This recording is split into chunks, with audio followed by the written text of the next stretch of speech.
जय जिनेन्द्र सभी को। अरिहन्ताणम् ॐ नमो अरिहन्ताणम्। घबराओ न दुख से, जीवन में जीवन सुख दुख का मेला है। शरणा ले लो अरिहंतों का, क्यों करता व्यर्थ झमेला है। ये प्रभु सुमिरन की बेला है। अरिहंताणम् ॐ नमो अरिहंताणम्। जीवन की बगिया उजड़ रही करनी इसकी रखवाली है।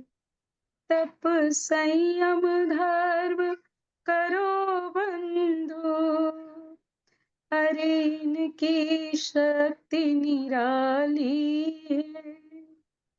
अरे इनकी भक्ति निराली है। अरिहंताणम् ॐ नमो अरिहंताणम्। सभी को पुनः जय जिनेन्द्र, और गुरुजी को भी बहुत बहुत नमन अभिनंदन फिर से इस स्वाध्याय से हम सभी को जोड़ने के लिए। तो अभी पिछली कक्षा में जो हमने पढ़ा, खाली मैं एक बार उसकी याद दिला देती हूँ दो पंक्तियों में, कि हमने 14 और कुछ कह रहे हैं आप? विपुल जी कुछ कह रहे हैं? नहीं नहीं मैम, कोई नहीं। ओके। तो हमने 14वीं और 15वीं गाथा पढ़ी थी, और उस गाथा में जो हमने पढ़ा कि जो पश्यति अप्पाणम, यानी जो स्वयं को देखता है, यानी अपनी आत्मा को देखता है, तो जो अपनी आत्मा को किस तरह से देखता है, अबद्ध रूप से देखता है, बिना बंधा हुआ देखता है, अनन्य देखता है, अविशेष देखता है, वह जो है वास्तव में शुद्ध नय से देख रहा है। तो यहाँ पर शुद्ध नय और अशुद्ध नय, दो नयों की जब बात होती है, तो उन नय में शुद्ध कौन सा है और अशुद्ध कौन सा है, इसको बहुत ही खूबसूरती से हमारे गुरुदेव हमें बता रहे थे।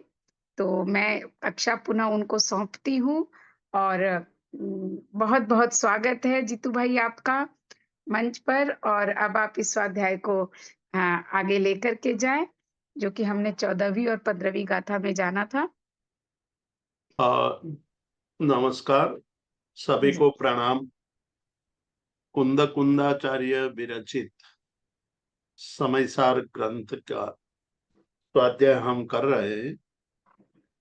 हम समयसार के 14वीं और 15वीं गाथा का स्वाध्याय कर रहे हैं। उसमें शुद्ध नय और दूसरी बात 15वीं गाथा में जिन शासन, इन दोनों के स्पष्टता की गई है। दोनों गाथाएं अत्यंत गंभीर है, और इस गाथा के द्वारा हम आत्मानुभूति का मार्ग खोल सकते हैं। निरंतर इसका स्वाध्याय करते रहने से, निरंतर उसके गाथा में जो बातें कही है उसकी अनुभूति करने से हमें अपनी आत्मा की अनुभूति बहुत ही जल्दी सुस्पष्ट रूप से हो सकती है। 14वीं गाथा में जो बात कही थी उसको एक बार हम पुनः स्पष्ट करेंगे, उसके बाद हम आगे बढ़ेंगे। 14वीं गाथा में कहा था कि जो पश्यति अप्पाणम, जो अपने को देखता है, जो अपने को कैसा देखता है। जब हम मिरर के सामने खड़े रहते हैं तब हम अपने आप को कैसा देखते हैं, हमारी क्या अनुभूति होती है, हम किस तरह का अनुभव करते हैं। हम जब अपने विषय में विचार करते हैं तब हम अपने आप को किस तरह से देखते हैं, वही हमें अपनी आत्मदशा की प्रतीति कराता है कि हम सही में आत्मदशा में अंदर गहराई तक उतरे हैं या केवल हमारा मानसिक लेवल पर, वैचारिक लेवल पर ही ज्ञान है।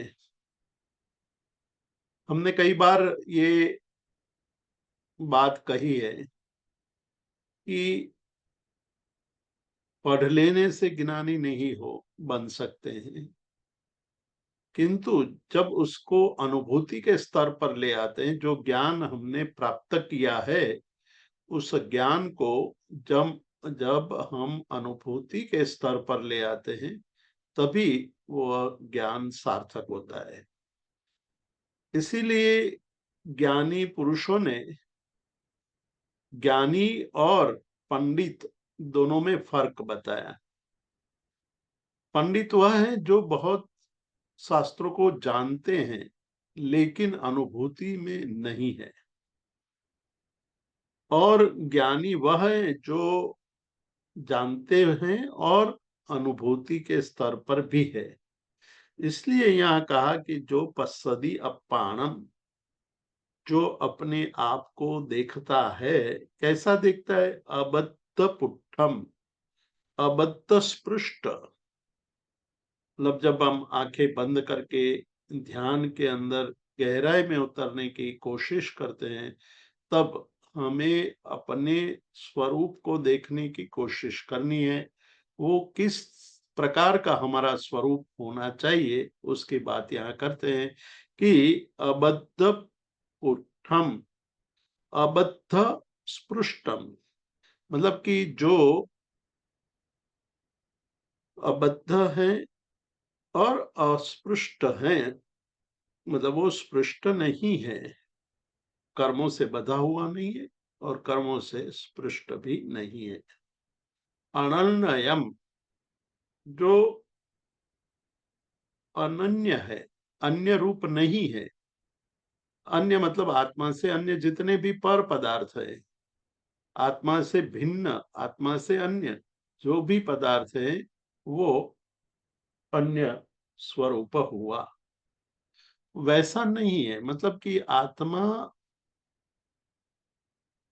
कैसा है, अनन्य, मतलब उनका अपना स्वरूप है, वो किसी के जैसा नहीं है। अपाणम, अबद्धपुट्ठम, इसके आगे की गाथा 14वीं गाथा रखिए आप। हाँ बस, नहीं ये 16वीं आ गई, नहीं 15वीं चाहिए, अब 14वीं चाहिए। हाँ बस, इसका विशेष विस्तार नहीं करूंगा मैं, इसलिए नहीं करूंगा कि पिछली बार हमने बहुत विशेष विस्तार से इसका अर्थ देखा है, सोचा है, उस पर चिंतन किया है। अबद्ध पृष्ठम करके कमल का, जल में कमल पत्र का दृष्टांत दिया था कि जल में पड़ा हुआ कमल पत्र जब हम देखते हैं कमल पत्र को तो वो जल में पड़ा हुआ है, जल से स्पृष्ट है, लेकिन जल से पृष्ठ होने पर भी कमल पत्र का जो आश्रय है वो जल से आश्रित होते हुए भी वो आश्रित नहीं है, मतलब स्पृष्ट नहीं है। पानी, उसमें कोई फर्क नहीं कर सकता है, पानी से अबद्ध पृष्ठ कमल पत्र है। उसी तरह जब हमारा हमारा आत्मा बंध रहित और स्पर्श रहित, आप अर्थ देखेंगे नीचे तो आपको अर्थ स्पष्ट होता जाएगा कि आत्मा को बंध रहित, जब आंखें बंद करके हम अपने स्वरूप का ध्यान करते हैं तो किस तरह के स्वरूप का ध्यान करना चाहिए। अधिकतर जब आंखें बंद करके बैठते हैं तो हमारे मन में अनेक प्रकार के विचारों की हारमाला शुरू हो जाती है, जो हमें ये लगता है कि मैं इस प्रकार के बातों से बंधा हुआ हूँ, मुझे जिम्मेवारी है, मैं ये करूंगा वो करूंगा। ये सारी जो कल्पनाएं हैं और जो सारी स्मृति है वो वास्तविक है या नहीं है, उस पर यहाँ चिंतन किया गया कि वो सारी देखा जाए तो अयथार्थ है, यानी कि अभूतार्थ है। वो अनुभूति सारी अभूतार्थ है, वास्तविक नहीं है। फिर भी हम उसको वास्तविक मान रहे हैं, उसका मूल कोई कारण हो तो हमारे अंदर पड़ा हुआ मोह और अज्ञान है, तो उसको दूर करना है। इसलिए एक दृष्टांत तो ये बताया कि अबद्ध पुट्ठम। अब दूसरी बात कह रहे हैं कि अनन्यम, मतलब हमारी आत्मा है वो अनन्य है, मतलब कि अन्य स्वरूप नहीं है। हम जब भी आत्मा के विषय में चिंतन करते हैं तो हम सोचते हैं कि मैं उनके जैसा हूं या वो मेरे जैसा है, मेरे अंदर ये है वो है। ये सारा विचार सम्यक नहीं है। इसलिए अमृत चंद्राचार्य जी ने यहाँ मृत्तिका और घट, मिट्टी और घट का दृष्टांत दिया कि घट जब बनता है तो घट के अलग अलग पर्याय होते हैं। मतलब घट वैसे ही नहीं बन जाता है, घट को बनाने के लिए उसके अलग अलग पर्याय यानी अलग अलग आकार, अलग अलग आकृति की निर्मिति होती है, और बाद में जाकर के दो कपाल तैयार होते हैं। उन दोनों कपाल को जोड़ दिया जाता है और फिर उसको भट्ठी में, आग में पकाया जाता है, तब जाकर के घट निर्मित होता है। किंतु कपाल आदि जो पर्याय है वो पर्याय भूतार्थ होने पर भी, मतलब कि यथार्थ होने पर भी सर्वत मिट्टी का है। मिट्टी बदल नहीं जाती है, मिट्टी तो मिट्टी के स्वरूप ही रहती है। तो वो कैसी है? मृत्ति का अपना स्वभाव, मिट्टी कभी भी अपना स्वभाव छोड़ती नहीं है। मिट्टी वैसी की वैसी ही रहती है। पर्याय निश्चित रूप से बदलते हैं, लेकिन उसमें उनके स्वभाव में परिवर्तन नहीं आता है। तो यदि हम घट को देखते हैं, उनके पर्यायों को देखते हैं, तो पर्याय की दृष्टि से घट के अलग अलग पर्याय वास्तविक होने पर भी वो जब मृत्तिका का, मिट्टी का हम अनुभव करते हैं तब वो सारे पर्याय अभूतार्थ है, मतलब अवास्तविक है, काल्पनिक है। उसी तरह आत्मा के विषय में जब हम चिंतन करते हैं आंखें बंद करके, हम अपने स्वरूप का जब चिंतन करते हैं तो हमारे मन के अंदर अलग अलग पर्याय झलकने लगते हैं। अंदर अलग अलग पर्यायों की स्मृति होने लगती है कि मैं फला हूं, मैंने ये कर दिया, मैंने वो कर दिया। हकीकत में देखा जाए तो ये जो अनुभूयमान है वो पर्यायों का अनुभूयमान अभूतार्थ होने पर भी आत्म तत्व के स्वभाव की दृष्टि से अभूतार्थ है।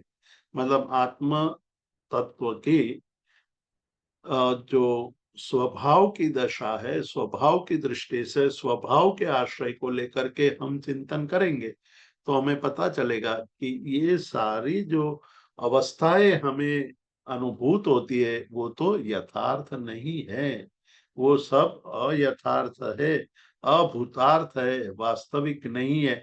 मैं तो अनन्य हूँ, मैं किसी और की तरह नहीं हूँ, मैं किसी पर्याय का स्वरूप नहीं हूं, मैं तो उन सबसे पर अपने आप में अनन्य हूं।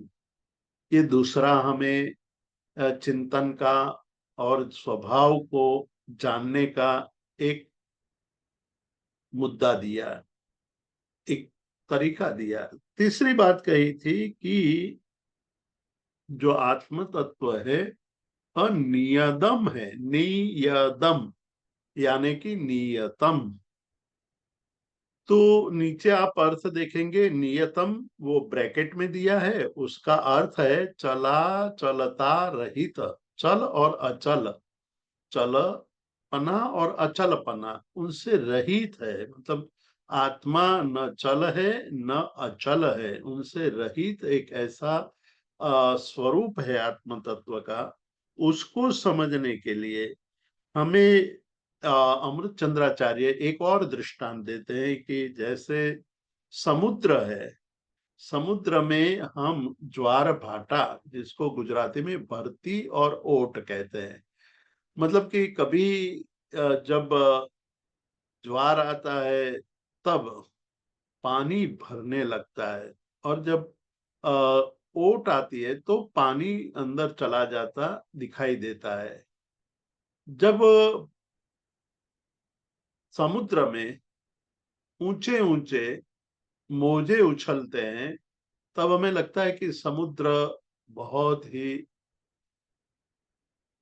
पागल बना हुआ है और उसके ऊंचे ऊंचे मोजे उछल रहे हैं।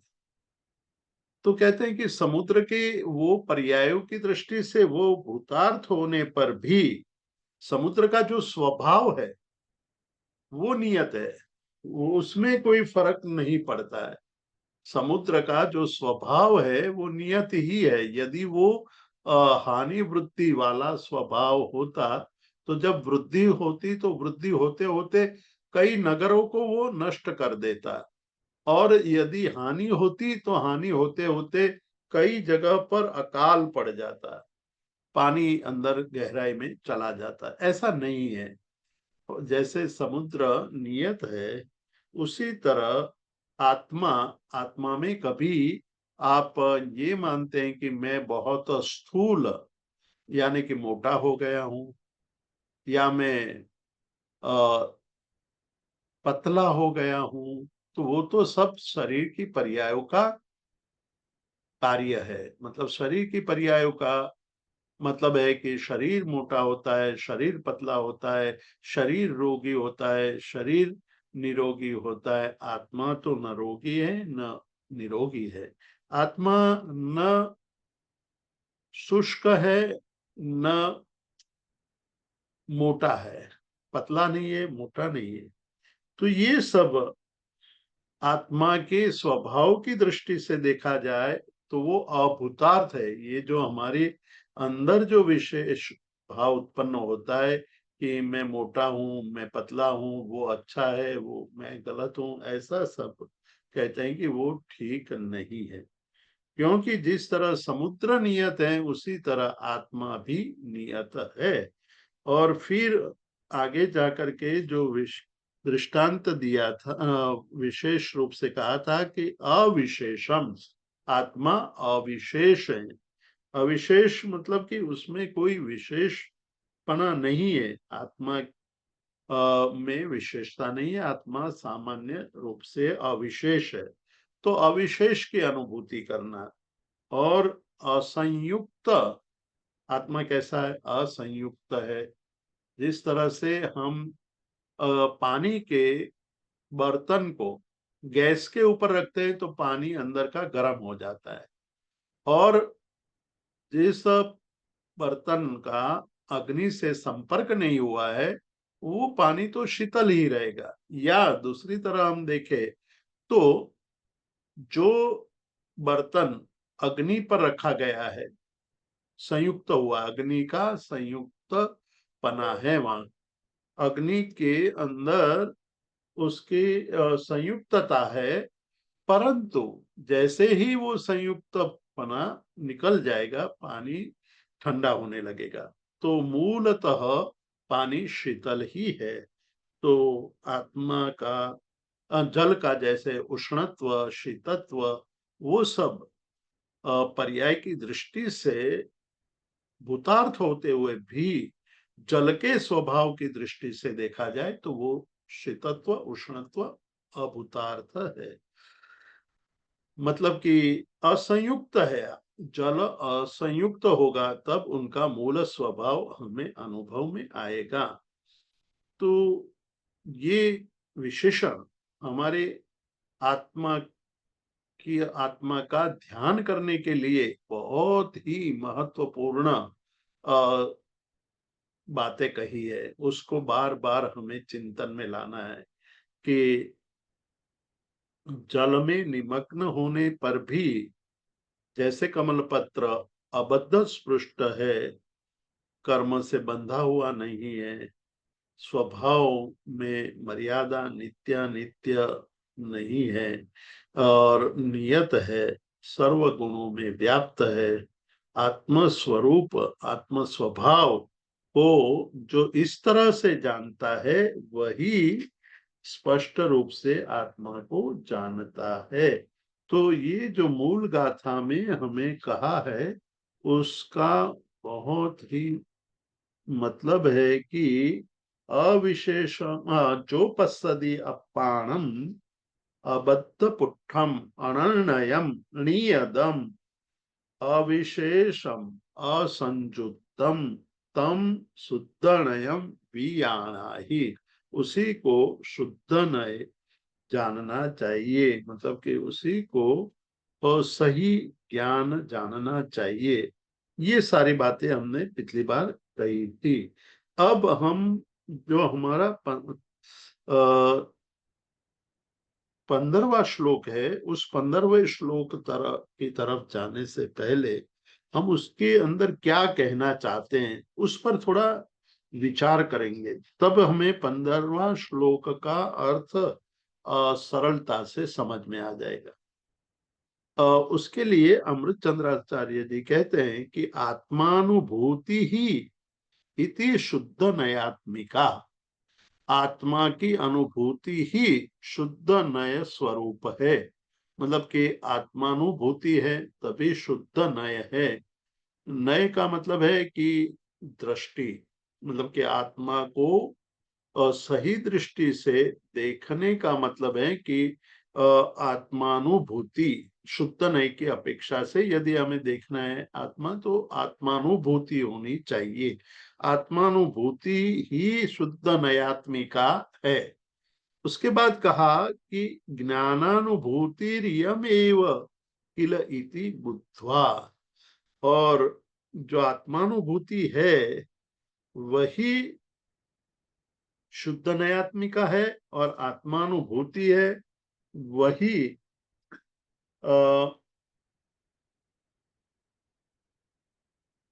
ज्ञानानुभूतिरेव, वही ज्ञानानुभूति है। अब आपको यहाँ एक और बात का स्मरण दिलाता हूं या स्मरण में रखना चाहिए हमें कि आत्मा का और ज्ञान का क्या संबंध है। ज्ञानानुभूति ही, ज्ञान की अनुभूति,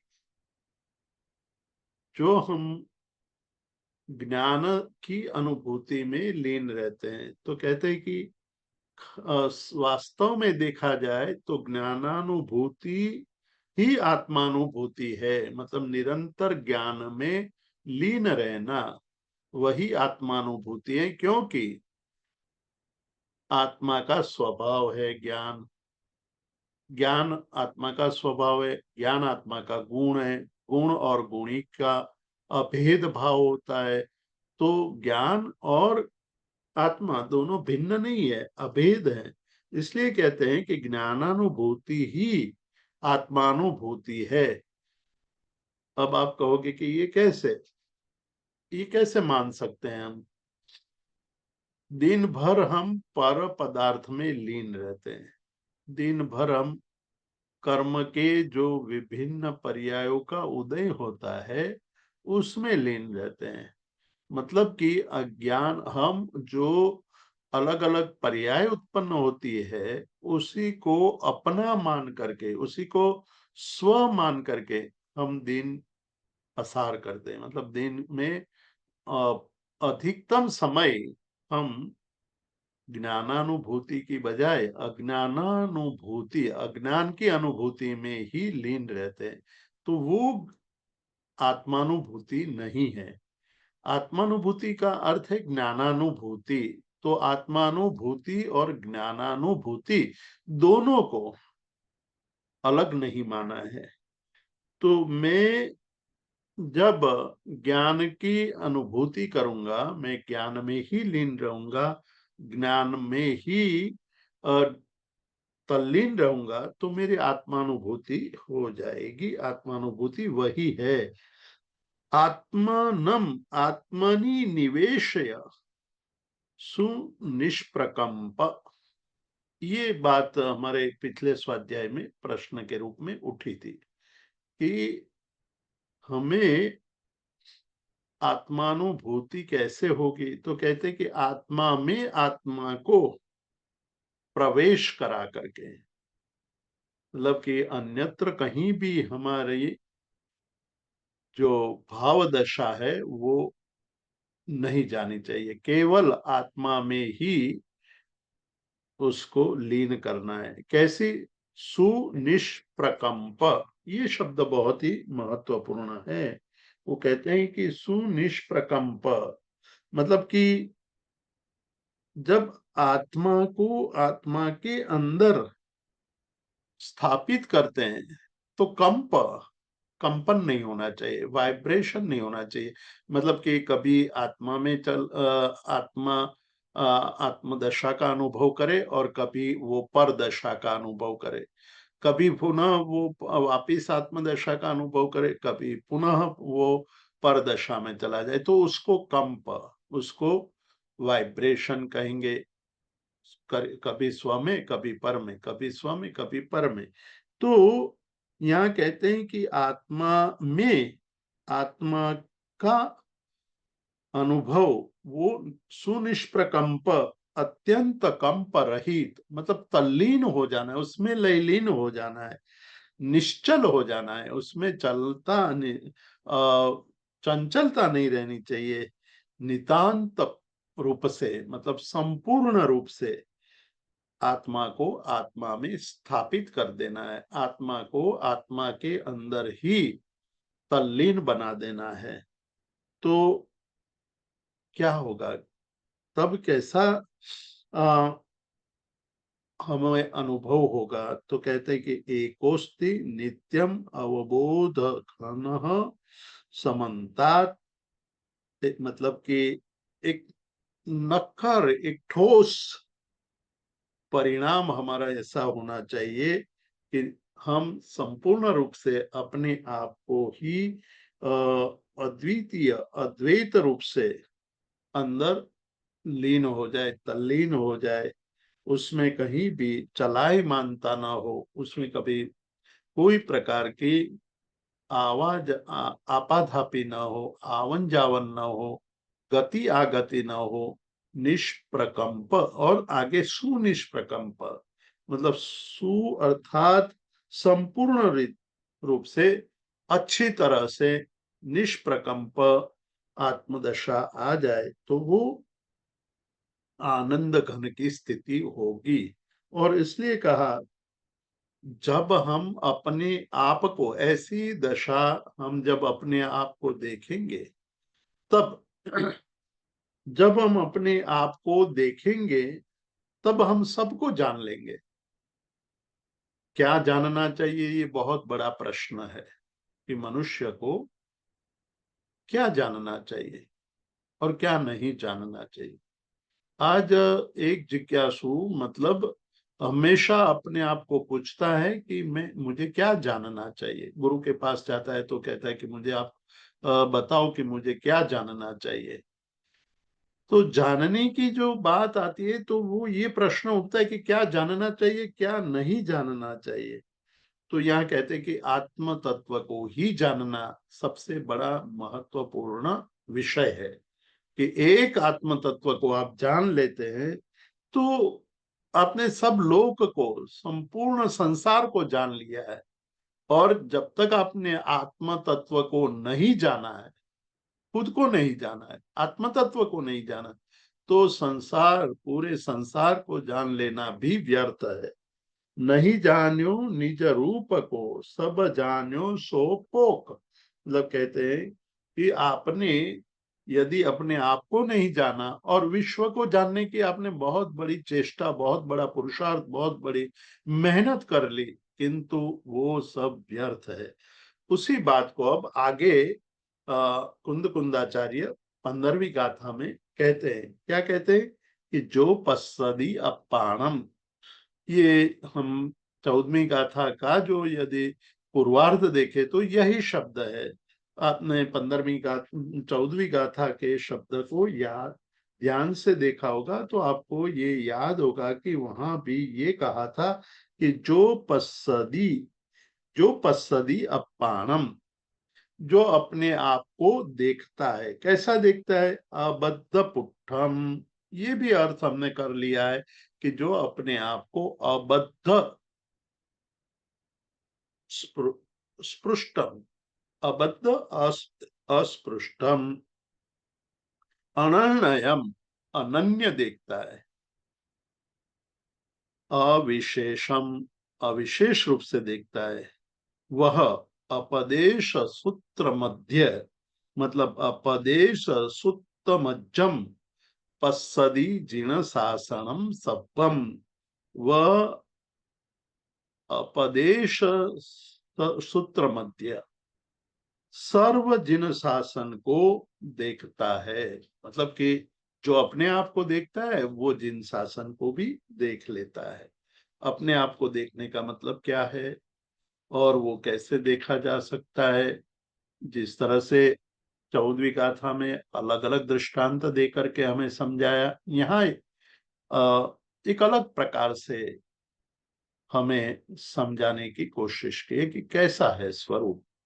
तो यहाँ नमक का दृष्टांत दिया है, बहुत ही रोचक दृष्टांत है।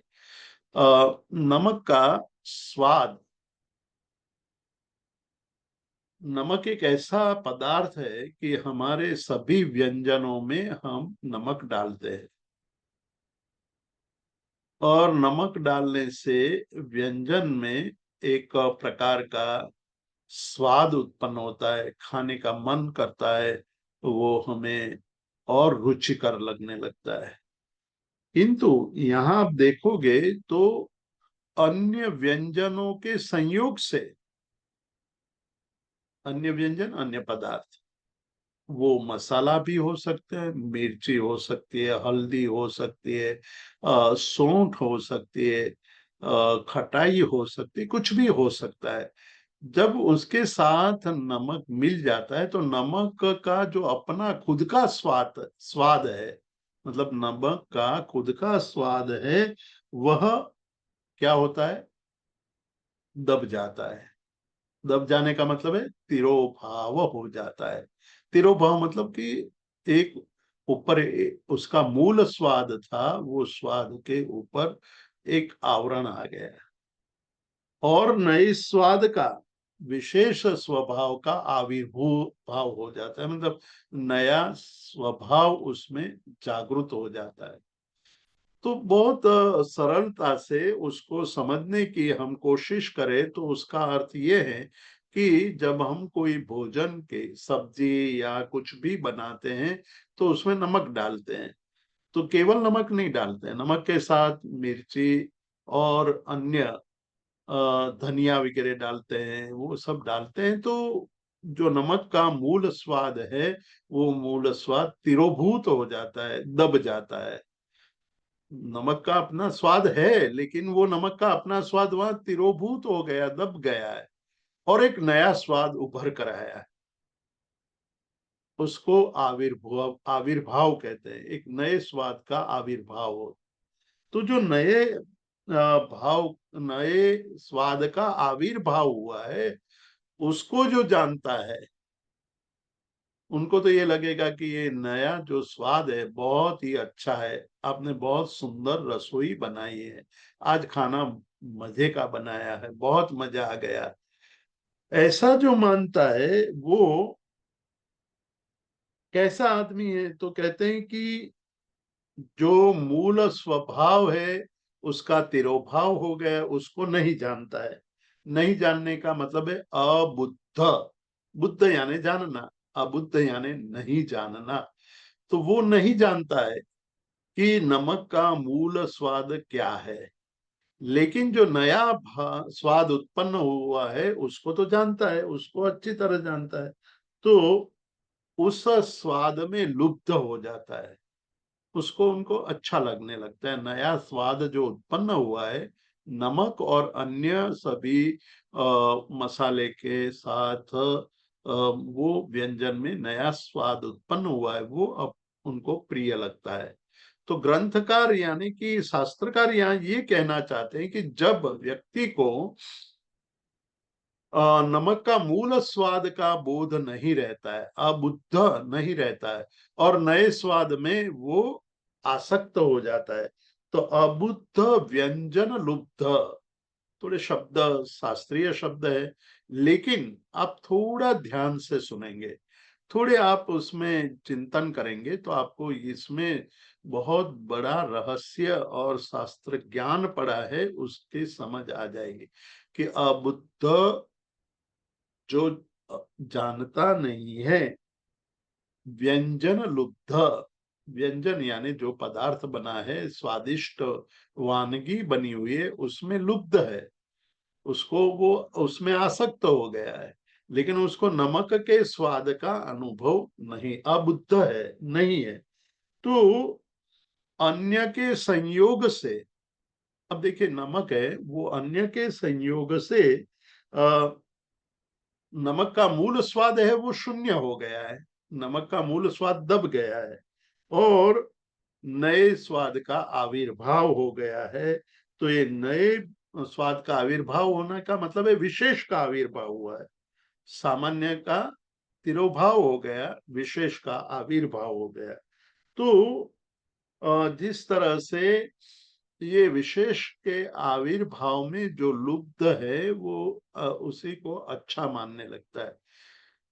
और अब उसको शास्त्रीय के साथ जोड़ेंगे, उसको हम आध्यात्मिक दृष्टि से देखेंगे तो हमें ये समझ में आएगा कि क्या है कि आत्मा का आत्मा का जब मूल स्वभाव है, आत्मा का मूल स्वभाव जब अन्यों के साथ संबंध में आ जाता है, यानी कि कर्म वगैरह से जुड़ जाता है, तो आत्मा का मूल स्वभाव है दब जाता है, और जो अन्य स्वभाव उत्पन्न हुआ है उसमें व्यक्ति उसमें आसक्त हो जाती है, मतलब उसको सही मानने लगती है, उसको अच्छा मानने लगती है। तो जो जिस तरह से नमक के स्वाद को भूल करके अन्य के संयोग से जो नया स्वाद उत्पन्न हुआ है उसको अच्छा मानने लगता है, उसी तरह आत्मा जब अन्य के साथ संयोजित हो जाता है, संयोग से जुड़ जाता है, तो उनका मूल स्वभाव दब जाता है, मतलब उनका मूल स्वभाव का तिरोभाव हो गया, वो ढक गया और नया स्वभाव उत्पन्न हो गया, विशेष स्वभाव उत्पन्न हुआ, जो सामान्य स्वभाव है दब गया। तो वो विशेष के अंदर आसक्त हो जाता है। तो उस दशा को कहा कि अबुद्ध, मतलब वो अपने स्वभाव को नहीं जानते हुए भी विशेष जो स्वभाव उसमें लुप्त हो जाने के कारण, ज्ञेय को जान लुप्त हो जाने के कारण उसमें जो दशा आ जाती है, वो दशा कैसी है कि जो संयोग से उत्पन्न दशा है उस दशा में आसक्त होने वाली दशा है, उससे मुक्त होना है, उससे अलग होना है। तो यहाँ उसको और खोलते हुए कहते हैं, अमृत चंद्राचार्य जी कहते हैं कि अब आप एक कल्पना कीजिए कि भाई एक नमक का एक टुकड़ा है, वो नमक के टुकड़े का जो स्वाद है वो अलग प्रकार का है, क्योंकि अन्य द्रव्य का वहां संयोग नहीं है। नमक का जो अभी जिसको पाउडर में रूपांतरित नहीं किया है, वैसा एक नमक का टुकड़ा, उस नमक के टुकड़े का जो स्वाद है वो अन्य के संयोग से रहित है, मतलब उसमें और कोई पदार्थ जुड़े हुए नहीं है, तभी आपको नमक का सही स्वाद का अनुभव होगा। वो केवल वो नमक के स्वाद का अनुभव होगा, अन्य कोई स्वाद उसमें जुड़ा हुआ नहीं है। तो हम उस समय लवण यानी नमक को अच्छी तरह समझ सकते हैं। उसी तरह आत्मा के अंदर अन्य द्रव्यों का व्यवच्छेद हो जाए, अन्य द्रव्य को आप छोड़ दो, अन्य द्रव्य का चिंतन छोड़ दो, अन्य द्रव्य के साथ आत्मा का कोई संबंध नहीं है, केवल आत्मा खुद का अनुभव करने लगे, तब आत्मा को ज्ञान घन स्वरूप में आत्मा का अनुभव हो जाएगा। तब उनको आत्मा के स्वाद का अनुभव होगा कि आत्मा का सही स्वाद क्या है। जिस तरह से नमक के टुकड़े का स्वाद का अनुभव होता है, उसी तरह आत्मा के स्वाद का अनुभव, वो विज्ञान घन स्वरूप है, ज्ञान घन स्वरूप है। वो अन्य द्रव्यों से संयुक्त संपृक्त नहीं है, जुड़ा हुआ नहीं है। इसलिए जब ज्ञानी पुरुष या जो स्वाध्याय करते हैं, चिंतन करते हैं, अंदर गहराई में अपने आप में उतरते हैं, तो पहला वो विचार करते हैं कि मैं एक हूं। मैं कैसा हूं? एक हूं। मतलब आंखें बंद करके अपने स्वरूप का चिंतन करते वक्त ये भाव भाना है कि मैं एक हूं।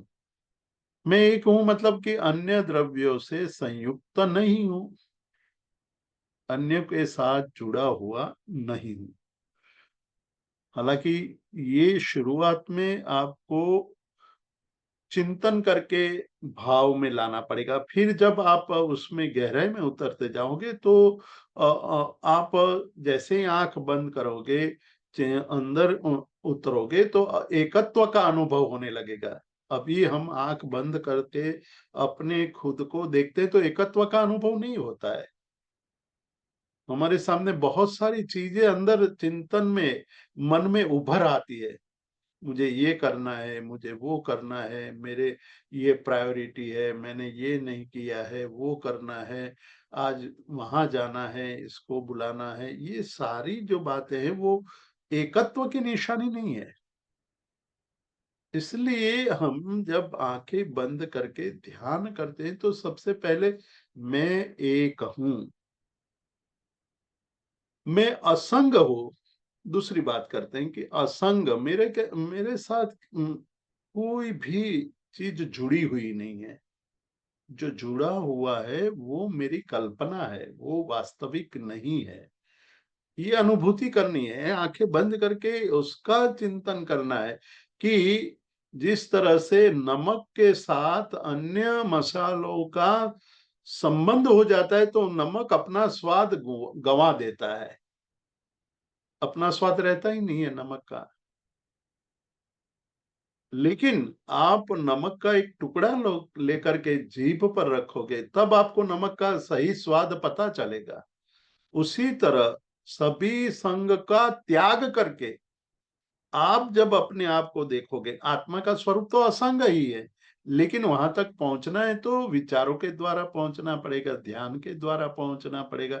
तो किस प्रकार के ध्यान की बात करनी चाहिए? तो कहते कि असंग हूं, मैं किसी के साथ जुड़ा हुआ नहीं हूं। हालांकि एक एक शब्द बहुत ही महत्वपूर्ण है। यानी कि असंग का मतलब है कि मैं किसी भी परभाव से जुड़ा हुआ नहीं हूं, उनसे मुक्त हूं, परभाव से मुक्त हूं। जितने भी परभाव है, मतलब आत्मा के अलावा जितने भी भाव उत्पन्न होते हैं वो सब परभाव है। इस प्रकार का भाव, उस प्रकार का चिंतन और इस प्रकार की अनुभूति, तब आनंद का अनुभव होगा, तब शांति का अनुभव होगा, तब सुख का अनुभव होगा, तब हमें ये होगा कि मैं शुद्ध हूं। जब आप असंग हो जाओगे, जब आप एकत्व का, सबसे पहले एकत्व का अनुभव करोगे, उसके बाद असंगत्व का अनुभव करोगे, उसके बाद परभाव से मुक्त ऐसा शुद्ध स्वभाव का अनुभव करोगे, तब निर्विकल्पक दशा आएगी। मतलब कि तब कोई कल्पना, कोई विकल्प, कोई संकल्प नहीं बचेगा, क्योंकि संकल्प और विकल्प भी बाहर से आते हैं। वो उसका मूल स्वभाव नहीं है, वो नमक का मूल स्वभाव नहीं है। उसको नमक को जब व्यंजन में डालते हैं तो उसके साथ अन्य मसाले पड़ते ही नमक अपने स्वाद को छोड़ देता है, तिरोभाव हो जाता है। उसी तरह हमें यहाँ चिंतन ये करना है कि मैं शुद्ध हूँ, मैं चिन्मात्र हूँ, ज्ञान स्वरूप हूँ, तो निर्विकल्पक दशा आएगी। और जब निर्विकल्पक दशा आएगी तो सबसे बड़ा लाभ क्या होगा? सबसे बड़ा लाभ होगा दृष्टा भाव प्रकट हो जाएगा। फिर आप यही अनुभूति को या यही अनुभव को बार बार दोहराएंगे, बार बार उसका अभ्यास करोगे, तब धीरे धीरे दृष्टा भाव आ जाएगा। बाहर जगत के सारे प्रसंग में आप केवल दृष्टा भाव से ही उसको देखेंगे। जिस तरह से हम मूवी देखते हैं, तो कोई कभी कभी हम वॉर का, मतलब वर्ल्ड वॉर का मूवी देखते हैं, कभी कभी किसी के लव स्टोरी देखते हैं, कभी कभी किसी के वियोग की बातों को सुनते हैं, देखते हैं। तो उस वक्त हमें तो पता ही है कि मैं इन सब से पर हूं, मेरा उनके साथ कोई संबंध नहीं है। ये तो एक कहानी है, ये एक संसार है। तो मैं दृष्टा हूं। और कोई आदमी मान लो उसमें जुड़ जाता है कि अरे ये तो बहुत बुरा हो गया, अरे बहुत अच्छा हुआ, तो वो उसके अंदर सुख और दुख के भाव प्रकट होने लगेंगे। मतलब वो बहने लगेगा, कहानी के साथ बहने लगेगा। कभी कभी करुण दृश्य को देखकर रोने लगेगा, कभी हास्य के दृश्य को देखकर वो बहुत जोर जोर से हंसने लगेगा। लेकिन जो केवल दृष्टा भाव से देखता है, उनको कोई फर्क नहीं पड़ता है। तो जब हम शुद्ध चिन्ह मात्र अपने आप को देखने लगेंगे, उसके का अनुभव करेंगे, तब हमें दृष्टा भाव का अनुभव होगा। तो ये सारी बातें हैं, वो अभी तो हम शाब्दिक रूप में आपसे बात कर रहे हैं, लेकिन ये अनुभूति की बात है। ये केवल शाब्दिक रूप से सुनने की बात नहीं है, अनुभूति के स्तर पर लाना होगा। इसलिए जब हम आत्मा के स्वभाव की बात कर रहे थे, स्वरूप की बात कर रहे थे, तब शुरुआत में ही मतलब कि ये समय सार के प्रारंभ में ही हमने देखा था कि प्रारंभ में कह दिया था कि आत्मा का स्वभाव ज्ञाता और दृष्टा है, जानना और देखना है। बस जानना और देखना, वो शुद्ध विशुद्ध रूप से जानना और विशुद्ध रूप से देखना, वो इतना आसान नहीं है। इस क्रम से देखना पड़ेगा कि अबद्ध पुष्पम, मतलब मैं अबद्ध पृष्ठ हूं, मैं कैसा हूं? तो कहते हैं कि मैं अबद्ध पृष्ठ हूं, मैं अनन्य हूं, मैं अविशेष हूं। फिर अब रहस्य बता रहे हैं कि जो श्रुत ज्ञान है, ये श्रुत ज्ञान है, वही आत्मज्ञान है, वही आत्मा का स्वरूप है, वही आत्मा है। क्योंकि ज्ञान और ज्ञानी का अभेद नहीं होता है, दोनों एक ही है। तो यहाँ कहा कि इस प्रकार की जो ज्ञप्ति हो जाएगी, इस प्रकार का बोध हो जाएगा, तो वही श्रुत ज्ञान ही आत्मज्ञान है। श्रुतानुभूति ही आत्मानुभूति है। मतलब इस तरह के अनुभूति हो जाना कि मैं एक हूं, मैं असंग हूं, मैं शुद्ध हूं, मैं चैतन्य मात्र हूं और मैं दृष्टा हूं, इस प्रकार की अनुभूति हो जाएगी। तो जिस तरह से चित्र विचित्र जो मसाले नमक के साथ जुड़ जाते हैं तो उसका स्वाद तिरोभूत हो जाता है, नया स्वाद उत्पन्न होता है, तो विशेष का आविर्भाव हमें अच्छा लगता है। लेकिन जिसको ये पता है कि भाई ये सब मसाले अलग अलग हैं, उनके स्वाद अलग अलग है, अब मैं उसके अंदर आसक्त हो जाऊंगा तो मैं ये व्यंजन मतलब जो वानगी बनी हुई है उसमें लुब्ध हो जाऊंगा। तो लुप्त हो जाऊंगा तो नमक का मूल स्वाद है उससे अबुद्ध मैं उनकी जानकारी नहीं रखता हूं, ऐसा मुझे स्वीकार कर लेना पड़ेगा। तो वो जब हम स्वीकार करेंगे तो हमारी दशा तो परभाव में चले जाने की होगी। लेकिन जब हमें ये पता चल जाएगा कि नमक का मूल स्वाद यही है और उससे ये जो सारे व्यंजन मिले हुए हैं उससे उनका स्वाद तिरोभूत हो गया है, उनका मूल स्वाद जब आविर्भूत होने लगेगा तो एक अलग प्रकार की अनुभूति होगी।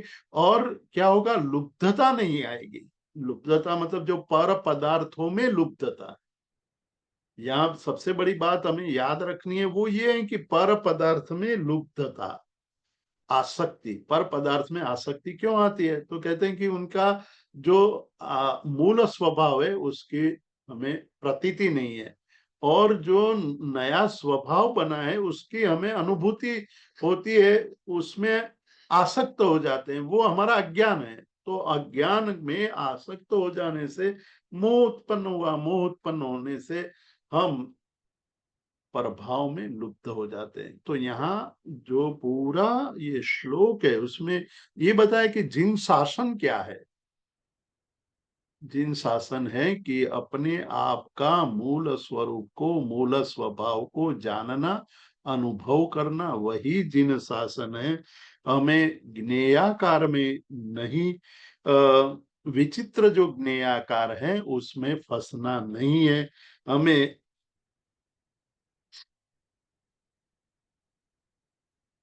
जो असामान्य मतलब कि जो सामान्य तिरोभूत हो गया है उससे मुक्त होकर के जो हमारा मूल स्वरूप है, सामान्य स्वरूप है, अबद्ध अबुद्ध ज्ञेय लुब्धत्व है, उसको छोड़ करके मैं शुद्ध चैतन्यमय आत्म स्वरूप है उसमें लुब्ध हो जाएंगे तो अबुद्ध लुब्धत्व निकल जाएगा, बुद्ध ज्ञेय लुब्धत्व हो जाएगा।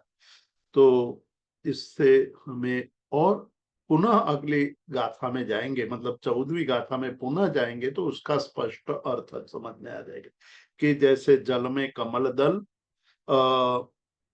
अबद्ध पृष्ठ है, मृतिका में अनन्यपना है, समुद्र जिस तरह से नियत है, सुवर्ण जिस तरह से अविशेष है, जल जिस तरह से असंयुक्त है, उसी तरह से आत्मा ही आत्मा भी है। उस तरह से हम आत्मानुभूति का अनुभव करेंगे, वही जिन शासन है। मतलब जिन शासन क्या, हम जैन है उसका मतलब क्या, यहाँ वो बात बता दी, यहाँ वो बात स्पष्ट कर दी। इस जैन होने की एकमात्र निशानी है कि हमें आत्मानुभूति करनी है। आत्मानुभूति है तो जैन है, आत्मानुभूति नहीं है तो जैन नहीं है, तो अजैन है। पर पदार्थ में लुब्ध हो गए, अजैन हो गए, पर पदार्थ में आसक्त हो गए, अजैन हो गए।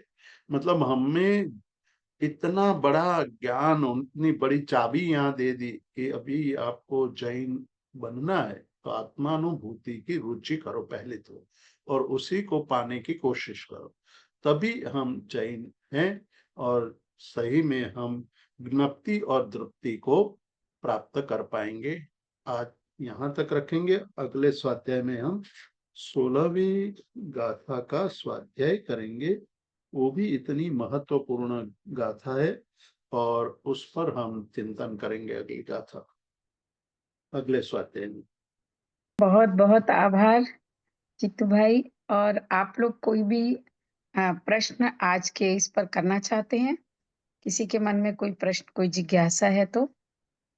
प्रणाम गुरु जी। हाँ जी, प्रणाम।